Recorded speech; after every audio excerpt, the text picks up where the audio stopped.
A useless person who doesn't do housework or cook deserves a divorce. I'm going to demand $55,300 in damages. Looking down at me, bedridden and sick, John suddenly declared that. Divorce? Just when he came home suddenly? What do you mean by useless for not doing any housework or cooking and demanding $55,300 in damages? Is he out of his mind? Despite the fact that the stress from John made me ill. I was boiling with rage at his outrageous treatment, but I couldn't move as I wanted, and couldn't even get up. I thought, I didn't want to let things go as John wished. With that, I forced a smile while lying down. Fine by me. John's face was filled with astonishment, not expecting me to agree to the divorce so easily. There's no turning back now. I'll make him regret all he's done to belittle me. My name is Emily. I work at an IT company called Lyrax, and I'm turning 38 this year. Though I mostly work from home, my days are incredibly busy yet fulfilling. It's often tough, but the work is rewarding too.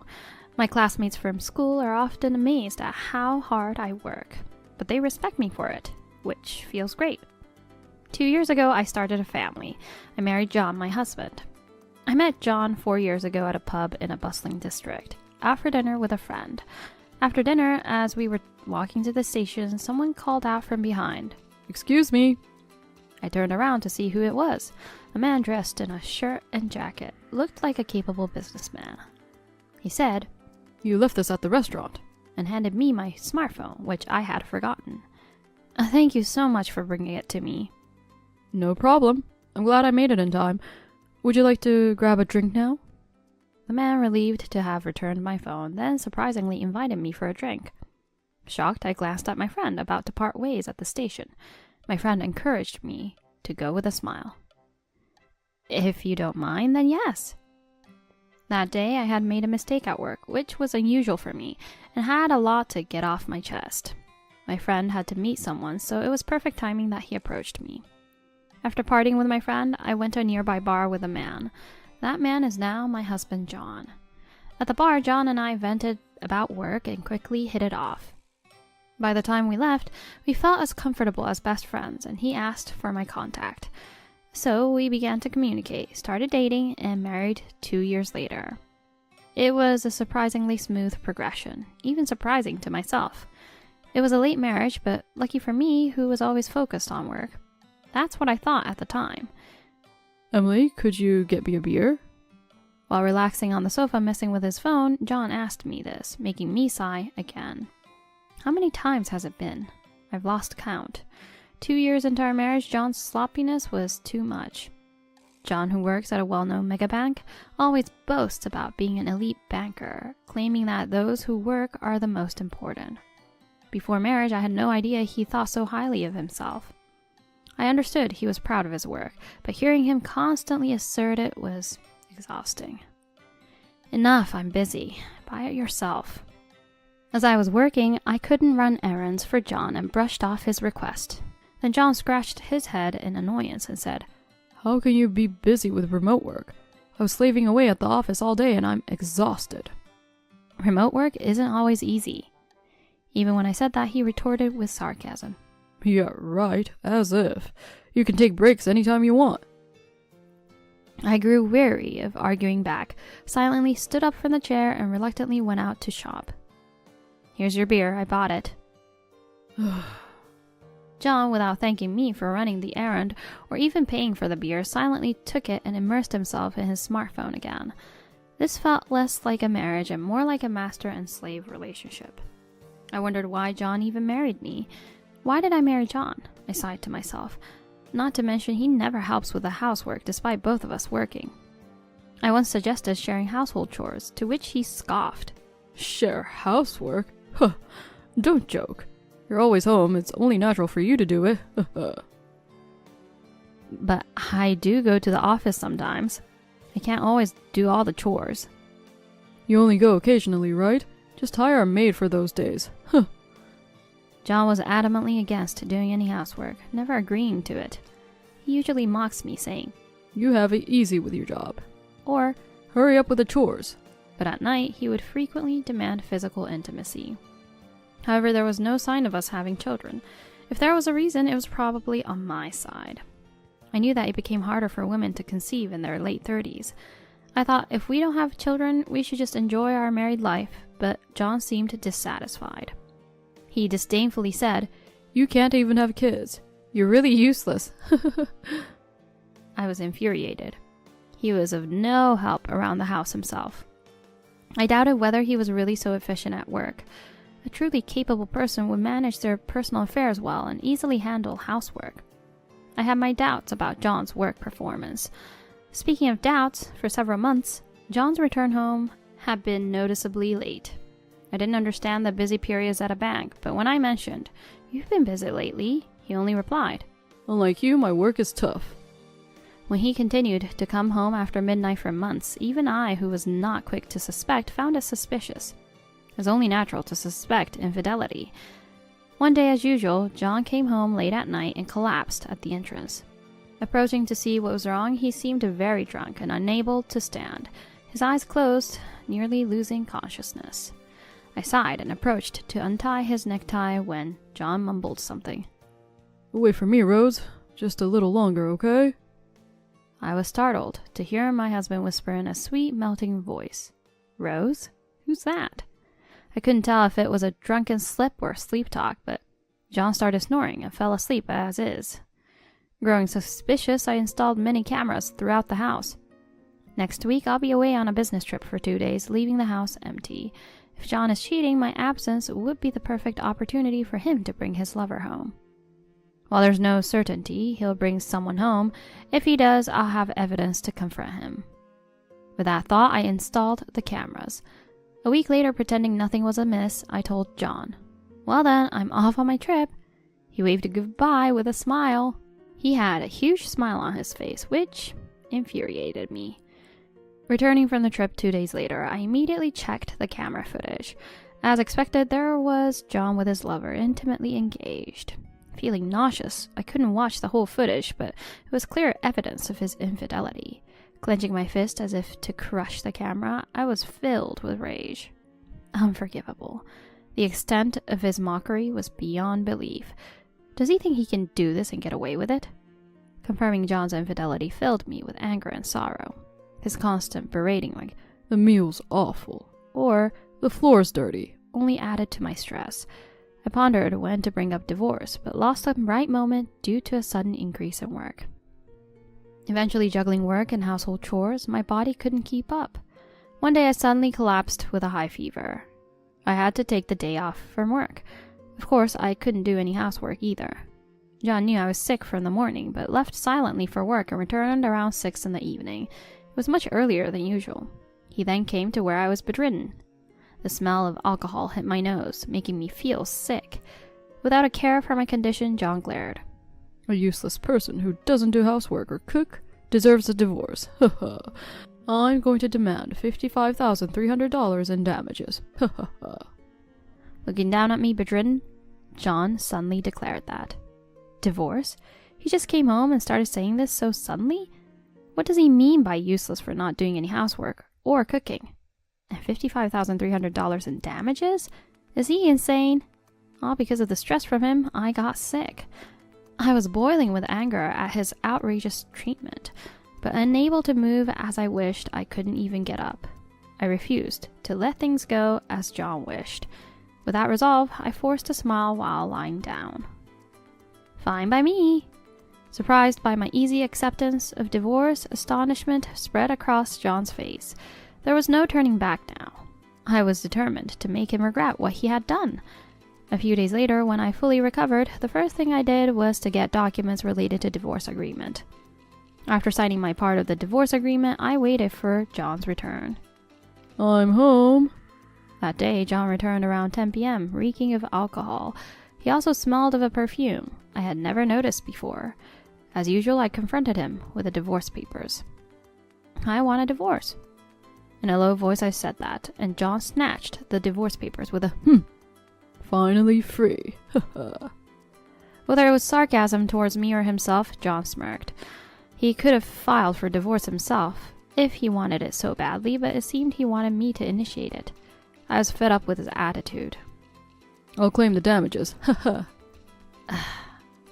Pathetic that John thought he could claim damages after cheating. I silently watched the divorce proceedings unfold without saying anything. The next day, I submitted the divorce agreement, successfully ending my life as John's slave. The end of our marriage felt anticlimactic, but just divorcing John wasn't enough for me to forgive him. I decided to take action to make John regret his own actions. Over a few days, I packed up all my belongings in the house. I decided to leave this house. This was a second-hand apartment we bought when we got married 2 years ago, but I wasn't too attached to it, so I easily chose to leave. Don't ever come back here. Huh. As I packed my things, John watched with a delightful laugh. He probably plans to live here with his lover once I'm gone. The whole idea is nauseating, but from the footage of the hidden camera, it seems John is quite infatuated with his lover. Ignoring John's words, I left the house with my suitcase. Phew, at least now I can escape John's verbal abuse. I sighed with relief. Then I headed straight to a real estate agency and asked for a rental property I could move into immediately. I found a somewhat small, reasonably priced, well-maintained apartment. I quickly signed the lease for the apartment. I'll move in a week, so I'll live in a hotel for a while, which should be fine. After that, I completed some banking procedures and checked into a hotel. I've been planning my revenge on John the whole time, and when I thought of my plan, I got goosebumps. Yes, this is it. There's no other way. Imagining John's shocked face made me almost burst into laughter. Just watch. He won't get away with this so easily. The next day, I immediately set my plan in motion. I felt satisfied after doing something so bold. Life then went on peacefully. Being single again was so much easier without having to cook or do laundry for John. I even regretted not divorcing him earlier. A month later, while enjoying my single life and focusing on work, I received a late-night call.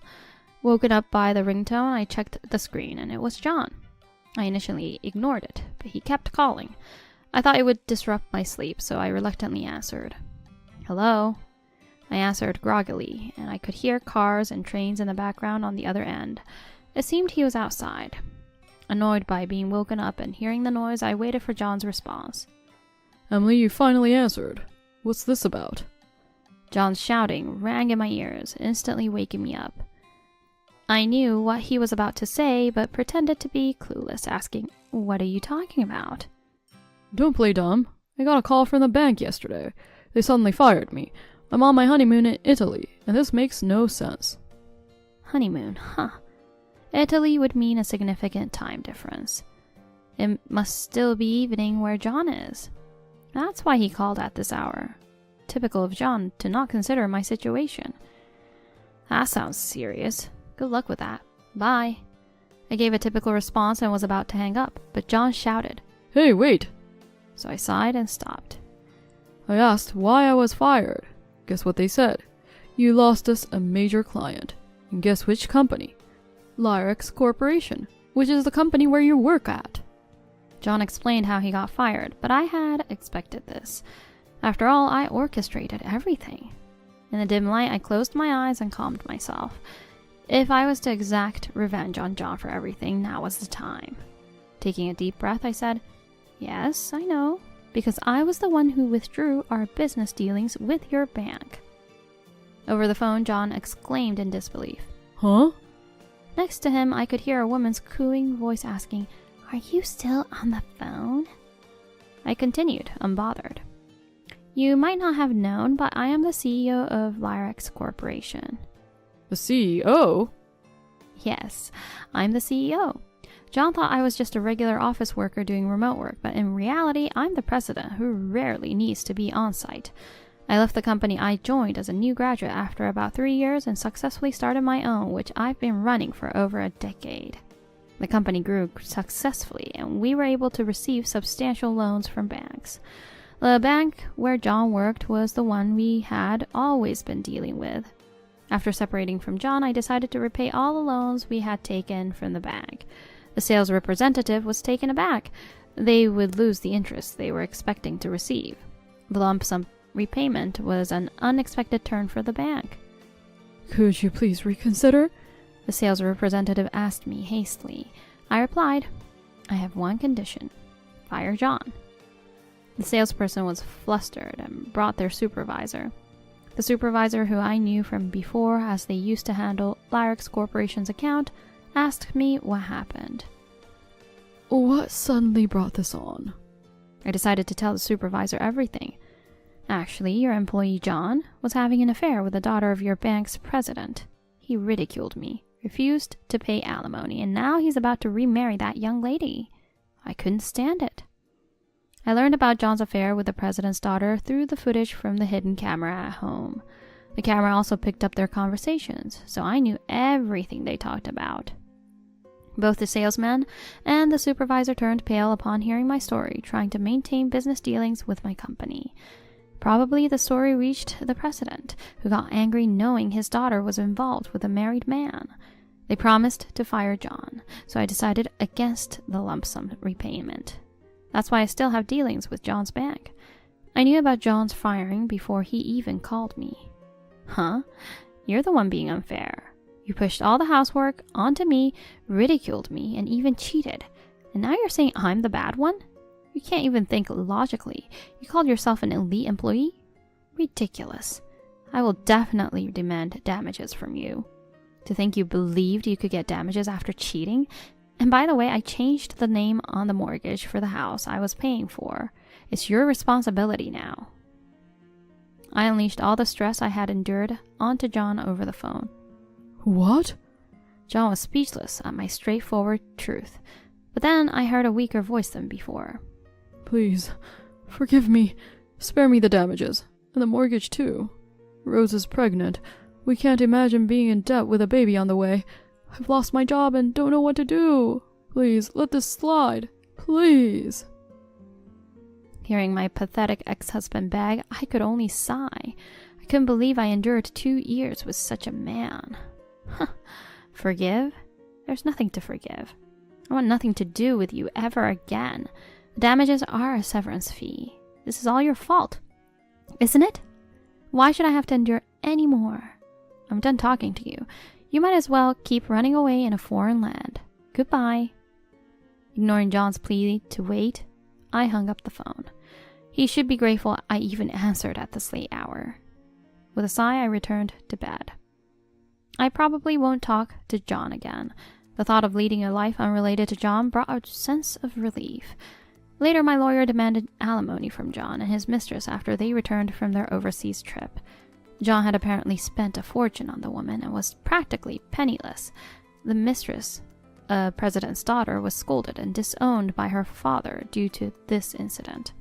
Unable to access her family's wealth, John and his mistress were left with no choice but to go into debt.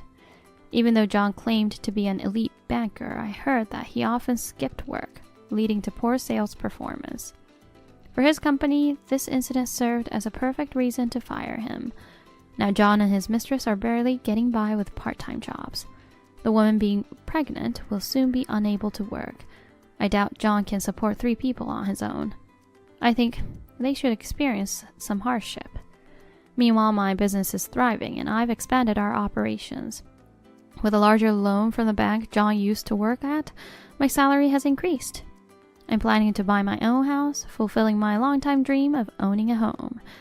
Although I lost a husband, I have supportive colleagues and business partners.